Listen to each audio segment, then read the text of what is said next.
Hello les amis, je voulais partager avec vous mes réflexions que je me suis faites sur la difficulté à faire son alia. On évoque beaucoup des facteurs techniques comme l'aspect financier, le travail, la langue, etc.,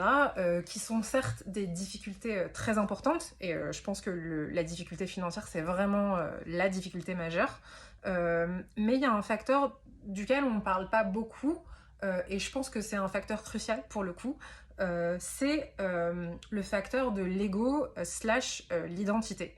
Je pense qu'il y a beaucoup de juifs qui ont aussi peur de venir en Israël parce qu'ils ont peur de perdre leur identité,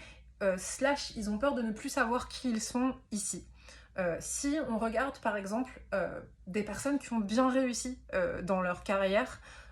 ou qui ont une importante position sociale, par exemple des rabbins qui ont une grosse communauté en France, ou un médecin, un avocat, un mec dans la finance, un mec, peu importe en fait le domaine dans lequel il travaille, qui est extrêmement successful dans son domaine, arrivé en Israël, on te regarde pas de la même manière, t'as pas toute la reconnaissance que tu avais en France, les gens ne te connaissent pas comme ils te connaissaient en France,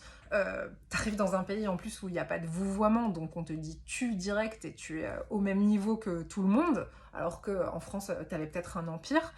Je parle même pas des artistes évidemment qui eux en plus peuvent avoir la difficulté de ne pas avoir la langue du tout, donc ça aussi c'est un gros coup. Euh, et je pense que c'est très vertigineux en fait pour certaines personnes dont l'ego en fait est très lié à cette image en fait qu'ils ont en France, à ce rôle, à cette position sociale, à cette place médiatique que certains peuvent occuper aussi en France. Euh, et je pense que c'est ce facteur ego en fait et le fait de tout d'un coup arriver dans un pays où tout d'un coup tu as l'impression que tu n'es personne et que ce pays ne t'a pas attendu et que tu n'es rien en fait ici, et ben ça peut faire très peur, au point même, je pense, pour certains, de faire penser à certaines personnes qu'ils n'ont rien à faire ici et que en fait, ils doivent rester en France ou ils se voient plus aller dans un autre pays parce que là-bas, ce sera plus facile de se reconstruire, en fait, quoi. Il y a tout, je pense que tout cet aspect, en fait, euh, reconstruction, il peut faire très peur.